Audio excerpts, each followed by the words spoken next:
we talking about? Okay, we are talking about you. Just your point, like what she feels. She wants to feel exactly what she wants to feel, and she's willing to sacrifice what she needs to feel. He was idolizing all these things in her life, Mm-hmm. and I was my immediate takeaway was that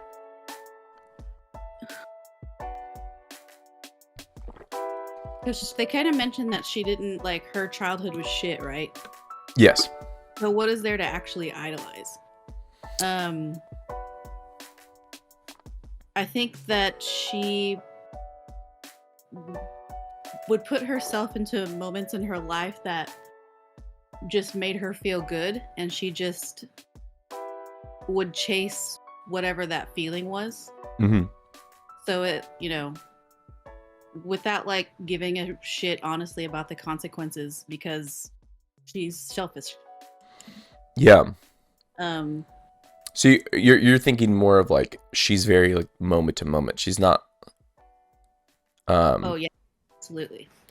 Yeah, but I think as she's gotten older, I think, and especially now since she's in because, and I don't think this is always. I think this is a very specific event that happened during this vacation. Shit. You know what I mean?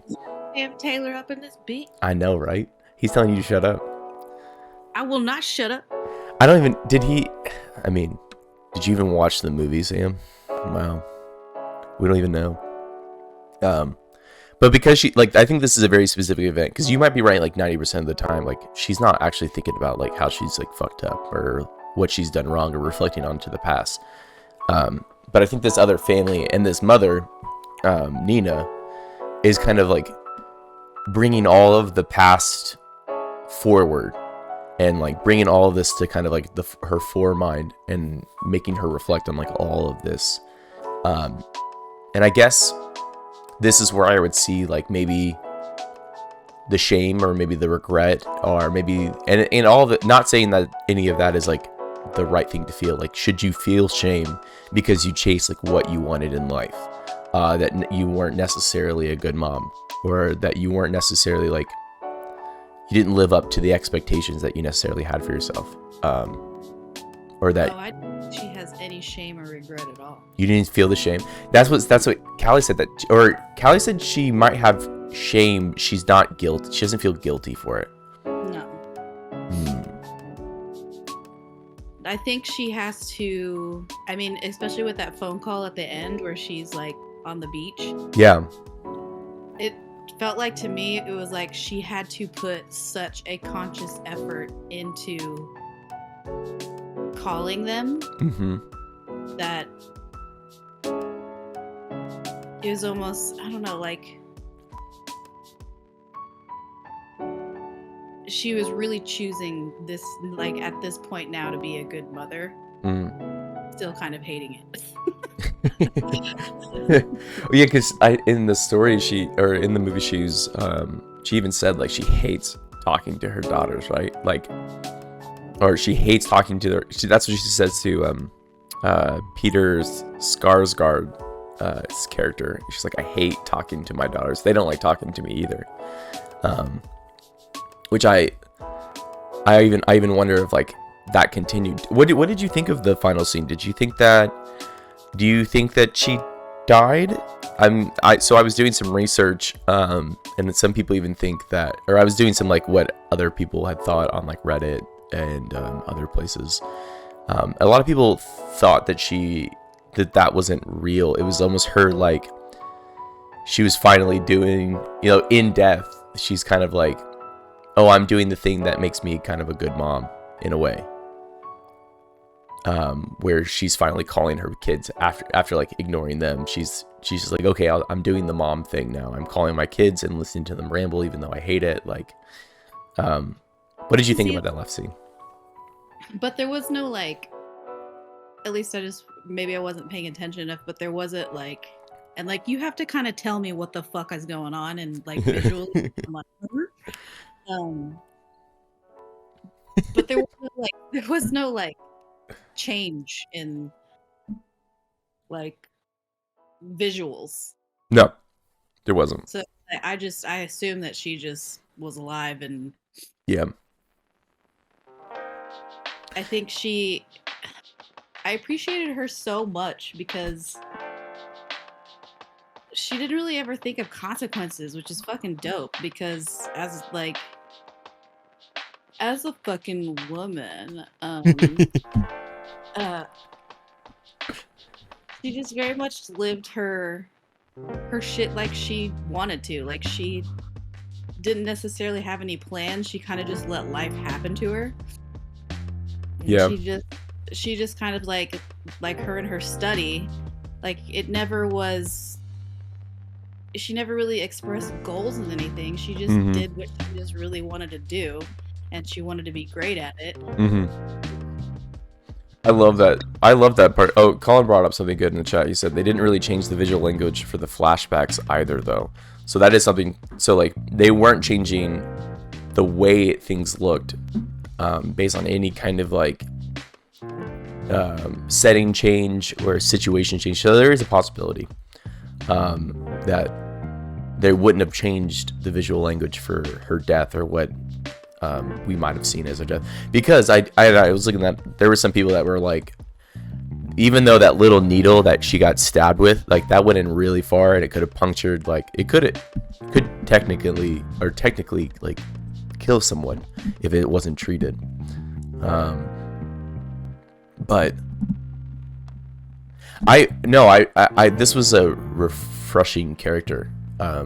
This was Yeah, great to finally watch someone who, like, I wouldn't necessarily, there were some aspects of this character that was like, what I think needs to change about women in film is they don't need to be strong, like, and I think that this is something that's common as they represent like strength in the women characters. They think of strong as the aspect of like morally good or like physically strong or like the hero or whatever.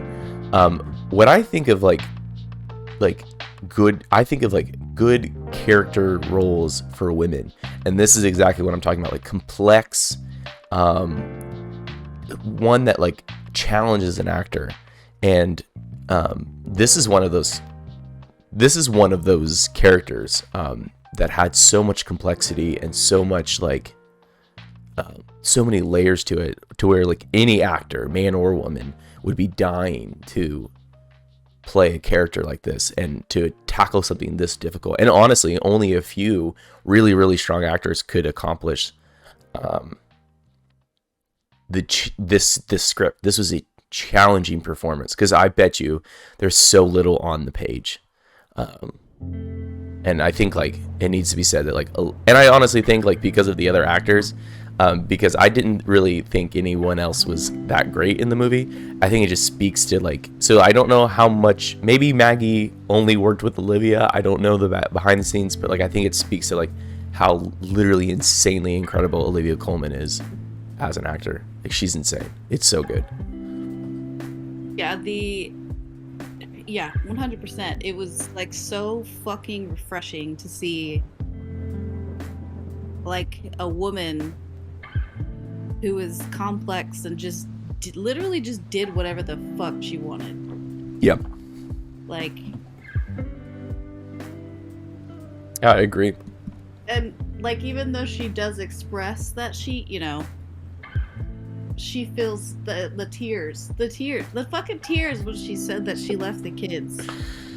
I was like, bitch, I want to drink them tears. What the fuck? Yeah, so good. It was like I didn't know what I was watching, because I was waiting for the stereotypical whatever the fuck's written about women to come in, and it never did, and I was just like, I am in love with Lita. No, I'm really, this is one of those movies where like it's refreshingly challenging, and I don't think it's one of the, like, it wasn't a movie that I like walked away from and I was like, holy shit, this changed my life and whatever. But it was a movie that made me think. Is at the right when the movie was over, I like almost like couldn't speak, because I kept trying to think of like what is this movie trying to say to me? How is this movie challenging me? How is this? And it's refreshing that a movie done predominantly by women is able to do that, and we can see like, yes, like really great challenging movies can be done, and we need to stop with the whole like gender bullshit, because they can put out these. And even though I didn't have like maybe the instant connection that maybe some other people did, I still think it's pretty easy to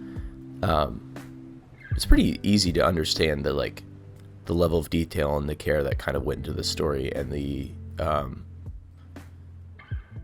I don't know, just all the there's so much to tackle here. There's so much to like go back and rewatch if you are in the mood for watching something that is a little bit haunting, is a little bit I remember Callie kept asking me like, is this going to be a scary movie? And I think that was like kind of the point.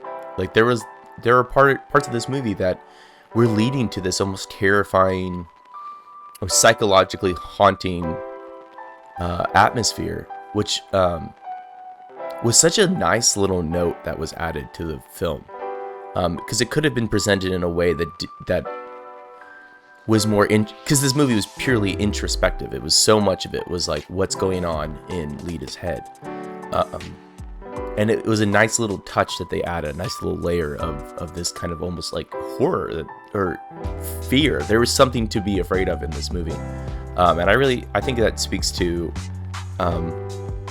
that's the part where I think it speaks to like Maggie as a director.